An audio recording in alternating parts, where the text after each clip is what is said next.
नमस्कार। हमारे चैनल में आपका स्वागत है। मैं हूं रामचंद्र मौर्य। साथियों, जब प्रधानमंत्री नरेंद्र मोदी कहते हैं कि दुनिया के देश भारत की ओर आशा भरी नजरों से देख रहे हैं, तो इससे लगता है कि जैसे देश विकासशील नहीं विकसित हो चुका है और दुनिया का सबसे बड़ा देश, अमेरिका से भी बड़ा, चीन से भी बड़ा, सबसे बड़ा भारत हो गया है। इसी तरह से अपने देश को सोने की चिड़िया भी कहा जाता है और बहुत से कालखंडों को स्वर्ण युग भी कहा जाता है। तमाम तरह से इस देश को संज्ञाएं दी जाती हैं, लेकिन क्या हकीकत में ऐसा है? इतिहास की बात तो सही हो सकती है कि भारत कभी सोने की चिड़िया रहा हो, धन धान्य से संपन्न रहा हो, यहाँ की संस्कृति, यहाँ का इतिहास स्वर्णिम रहा हो, लेकिन वर्तमान को देखते हुए भारत को विश्व गुरु नहीं माना जा सकता है और दुनिया का सबसे बड़ा देश, अमेरिका से भी बड़ा, चीन, फ्रांस, बर्लिन से भी बड़ा देश भारत को नहीं माना जा सकता है। प्रधानमंत्री नरेंद्र मोदी चाहे भले ही इस देश की सराहना को लेकर के, इस देश की प्रशंसा में बड़े बड़े कसीदे पढ़ें, लेकिन आज भारत की ऐसी स्थिति है कि हमारा देश अफ्रीकी देशों से भी ज़्यादा गरीब हो चुका है। हमारे देश में गरीबी सबसे ज़्यादा है आज़ादी के बाद से लेकर के अब तक। गरीबी ही नहीं, बेरोजगारी भी सबसे ज़्यादा है पिछले 45 सालों से लेकर अब तक। बेरोजगारी ही नहीं, मौतों के आंकड़े भी ज़्यादा हैं आज़ादी के बाद से लेकर के अब तक। पिछले 8 सालों में सिर्फ 2 साल पहले जब कोरोना आया था, उसकी पहली लहर और दूसरी लहर में 47 लाख से ज़्यादा लोग मारे गए। अस्पताल में व्यवस्था न होने के कारण, वेंटिलेटर बेड और जरूरी उपकरण न होने के कारण, ऑक्सीजन न होने के कारण 47 लाख से ज़्यादा लोग मारे जाते हैं। और भारत में प्रधानमंत्री कहते हैं कि दुनिया आशा की नज़र से देख रही है हमारे देश को और उम्मीदें पाल रखी है कि भारत तो विकसित हो ही गया है, हमें भी विकसित बना देगा। लेकिन 26 नवंबर 2022 को संविधान दिवस के दिन सुप्रीम कोर्ट के सभागार में इस देश की महिला और आदिवासी राष्ट्रपति द्रौपदी मुर्मू ने प्रधानमंत्री नरेंद्र मोदी को विकास का जो मॉडल और विकास का जो आईना पेश किया है, उसे देख करके तो लगता है कि पूरा मंत्रिमंडल, प्रधानमंत्री का पीएमओ, न्यायपालिका, व्यवस्थापिका, कार्यपालिका, गोदी मीडिया, हर कोई शर्मसार हो गया है। प्रधानमंत्री को जिस तरह से आड़े हाथों लिया द्रौपदी मुर्मू ने, स्वागत योग्य है। ऐसा आज तक कभी नहीं हुआ भारत के आज़ादी के बाद के इतिहास में कि किसी राष्ट्रपति ने किसी प्रधानमंत्री को, किसी व्यवस्था को घेरा हो आंकड़ों के तहत, उसके विकास के मॉडल के तहत, और इस देश की मौलिक समस्याओं की तरफ ध्यान आकर्षित किया हो। ऐसा किसी राष्ट्रपति ने नहीं किया। द्रौपदी मुर्मू के बारे में भी उम्मीद ऐसी नहीं की जा सकती थी, लेकिन उन्होंने जो कुछ बोला वह अप्रत्याशित, भावुक और इस देश की सच्ची तस्वीर को खोलने में कामयाब है। तो साथियों, सुप्रीम कोर्ट के सभागार में राष्ट्रपति मुर्मू ने कहा कि हमारे गांव में, मैं बहुत छोटे से गांव से आई हूं और हमारे गांव में गुरु को, डॉक्टर को, वकील को भगवान माना जाता है। इसकी वजह भी बताई उन्होंने। और उन्होंने कहा कि मैं राज्यपाल भी रह चुकी हूं, मंत्री भी रह चुकी हूं राज्य सरकार में, और अपने अनुभव उन्होंने सुनाए। और उस अनुभव में उन्होंने कहा कि मंत्री रहते हुए एक बार क्या, कई बार मैं जेलों का भ्रमण किया कि लोग कहाँ से बंद हैं, कैसे बंद हैं, क्या गुनाह किए हैं, उनकी क्या स्थिति है, कैसी दयनीय स्थिति है, इसे देखने के लिए मैं जेलों में गई तो वहां पर देखा कि बेगुनाह लोग, किसी को थप्पड़ मारने वाले लोग कई कई सालों से, कोई 10 साल से, 15 साल से, 20 साल से, 25 साल से जेल में बंद है और अभी उसके केस की सुनवाई तक नहीं हुई। दरोगा राज में, जो कि मोदी युग में चल रहा है दरोगा राज, हर जिलों में, हर थानों में जिस तरह से दरोगा, थाना अध्यक्ष झूठे मूठे केस में लोगों को डाल करके, फंसा करके जेलों में ठूस देता है, वो ठूसे रह जाते हैं और कई कई वर्षों तक ठूसे रह जाते हैं। और इन चीजों को द्रौपदी मुर्मू ने देखा और अपनी संवेदना व्यक्त की। उन्हें अपने मौलिक अधिकार का ज्ञान नहीं होता है, उन्हें प्रियम्बुल मतलब संविधान की प्रस्तावना का ज्ञान नहीं होता है, उन्हें अपने संवैधानिक कर्तव्य का ज्ञान नहीं होता है। ऐसे लोगों को न्याय नहीं मिल पाता है और इस देश में ऐसे लोग बहुत ज्यादा हैं जिन्हें कि न्याय नहीं मिल पा रहा है और वे अन्याय का दंश झेल रहे हैं।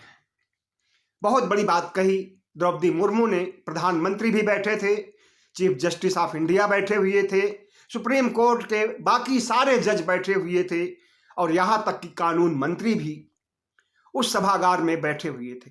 सब ने राष्ट्रपति की तरफ देखा और ताज्जुब भरी निगाहों से देखा कि कैसे इतनी हिम्मत पड़ गई राष्ट्रपति को इस तरह का वक्तव्य देने की।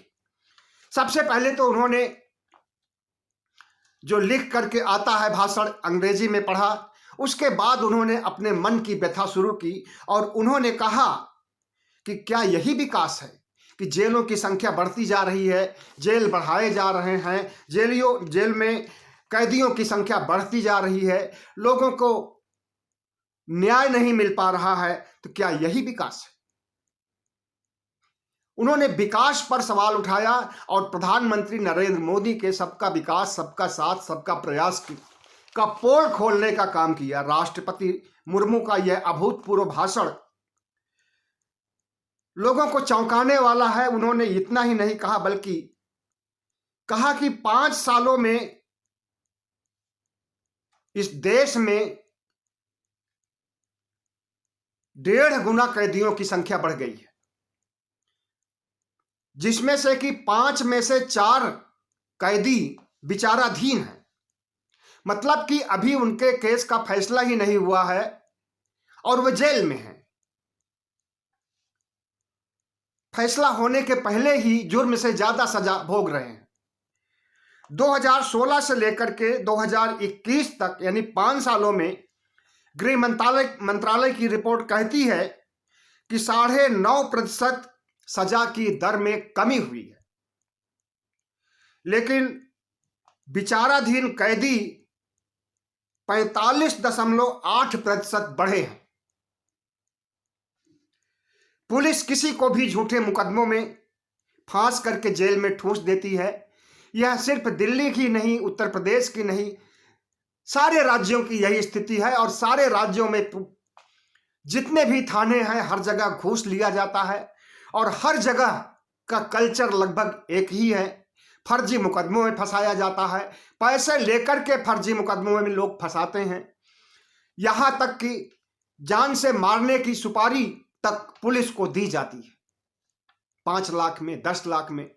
आपको क्रिमिनल को ढूंढने की जरूरत नहीं है, पुलिस वालों के पास जाइए कि हम आपको इतने लाख रुपए देंगे, फला आदमी का कत्ल कर दीजिए, उसके लिए तैयार हो जाती है आज की पुलिस। तो इस तरह से कैदियों की विडंबनापूर्ण स्थिति को देख करके राष्ट्रपति इतना भावुक हुई और इतना उन्होंने जो सोचा उसको जो है साझा किया सभागार में संविधान दिवस के अवसर पर। और संविधान की जानकारी लोगों को न होने की बात कह करके भी उन्होंने चौंका दिया कि लोगों को संविधान के प्रियम्बुल के बारे में, लोगों को संविधान में दिए गए अधिकार और कर्तव्य के बारे में, अपने मौलिक अधिकार के बारे में, संवैधानिक अधिकारों के बारे में देश की जनता को पता नहीं है। और यह बहुत विडंबनापूर्ण है।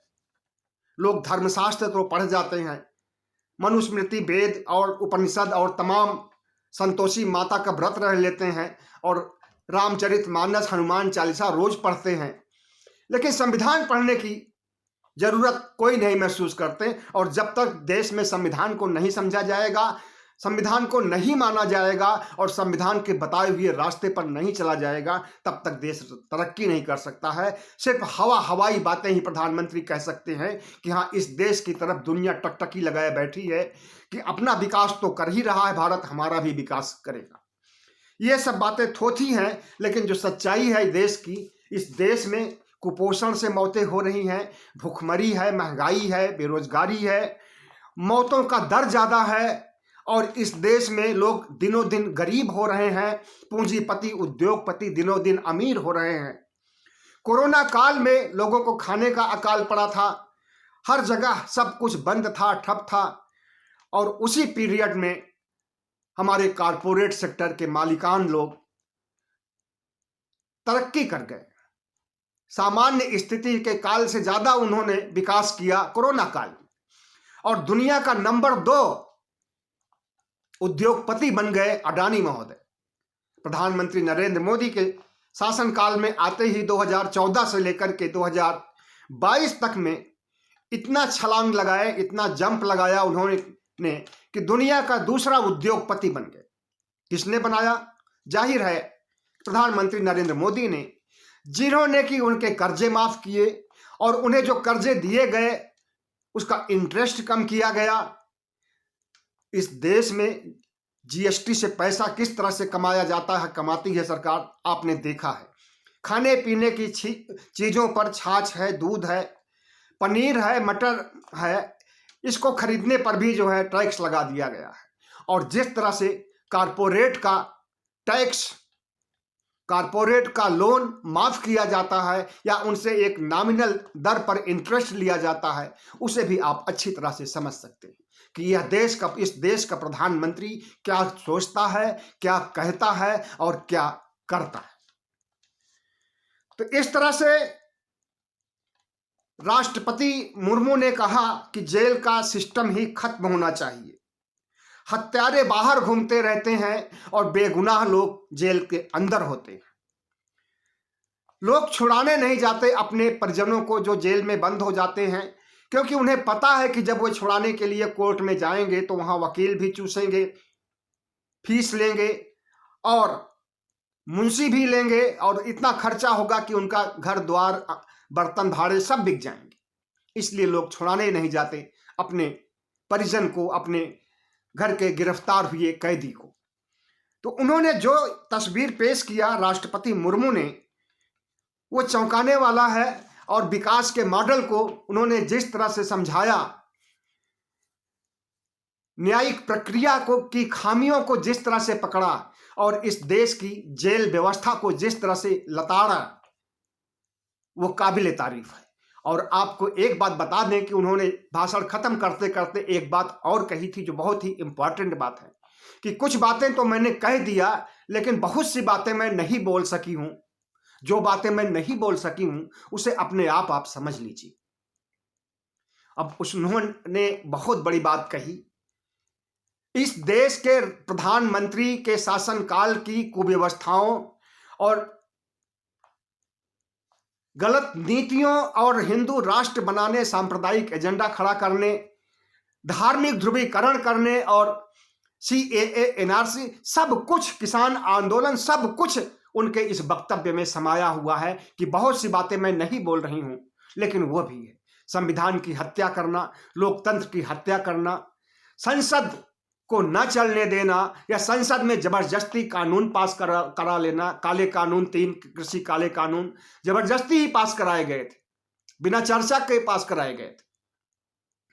तो इस तरफ जो है राष्ट्रपति ने इशारा किया और उन्होंने जिस तरह से प्रधानमंत्री नरेंद्र मोदी भी बैठे हुए थे उनकी तरफ देख करके और व्यवस्था को दोषी ठहराया और जेल प्रथा को खत्म करने की बात कही। जेलों का जो विकास हो रहा है, जो जेलें ज्यादा बनाई जा रही हैं, जो मुकदमों की सुनवाई कम हो रही है, जो मुकदमे ज्यादा आ रहे हैं, इस पर भी चिंता जाहिर किया। चीफ जस्टिस ऑफ इंडिया भी बैठे थे, उन्होंने भी बात सुनी और बहुत से जज सुप्रीम कोर्ट के बैठे हुए थे, जो लगभग सारे जज बैठे हुए थे, और आपके कानून मंत्री भी थे। तो सबके सामने अगर प्रधानमंत्री नरेंद्र मोदी को राष्ट्रपति मुर्मू ने धोया है, उन्हें सच का आईना दिखाया है, तो ये बहुत अच्छी बात है। और प्रधानमंत्री को अगर थोड़ी भी शर्म हया बाकी हो तो उन्हें गलत रास्ते पर चलने के बजाय, इस राष्ट्र को हिंदू मुस्लिम में बांटने के बजाय, इस राष्ट्र को धर्मांधता और हिंदू राष्ट्र बनाने और हिंदुत्व की प्रयोगशाला बनाने की बात उन्हें भूल जानी चाहिए। यह देश धर्मनिरपेक्ष था, धर्मनिरपेक्ष है और धर्मनिरपेक्ष रहेगा। हिंदुत्व और हिंदू राष्ट्र की कल्पना गलत है।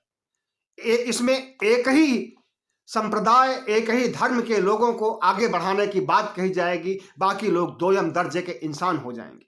और इसी एजेंडे को लेकर के आरएसएस सक्रिय है और प्रधानमंत्री नरेंद्र मोदी से हिंदू राष्ट्र बनाने के लिए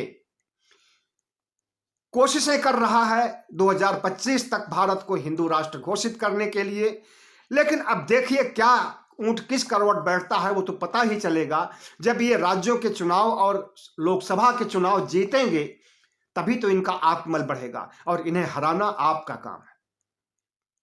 कल गुजरात का चुनाव है, अब देखिए इसमें कैसी प्रतिक्रिया होती है, किस तरह से वोट दिया जाता है। हिमाचल तो भारतीय जनता पार्टी हार रही है, गुजरात के बारे में कोई आइडिया नहीं है, क्योंकि इस बार त्रिकोणीय संघर्ष की वजह से कुछ आंकड़े समझ में नहीं आ रहे हैं कि कौन जीतेगा कौन हारेगा। लेकिन इतना जरूर है कि राष्ट्रपति मुर्मू ने, जिनके बारे में कि नहीं सोचा जा रहा था कि हाँ ऐसी भाषण को दे सकती हैं, उन्होंने अगर ऐसा बोला है और उनके दर्द को समझा जा सकता है, राष्ट्र के प्रति उनकी भावना को समझी जा सकती है। और एक महिला राष्ट्रपति, एक आदिवासी राष्ट्रपति के रूप में उन्होंने जिस तरह से प्रधानमंत्री को सच का आईना दिखाया है, उसके लिए उन्हें तारीफ की जानी चाहिए। बहुत बहुत धन्यवाद। हमारे चैनल को सब्सक्राइब कीजिएगा, लाइक कीजिएगा और शेयर कीजिएगा।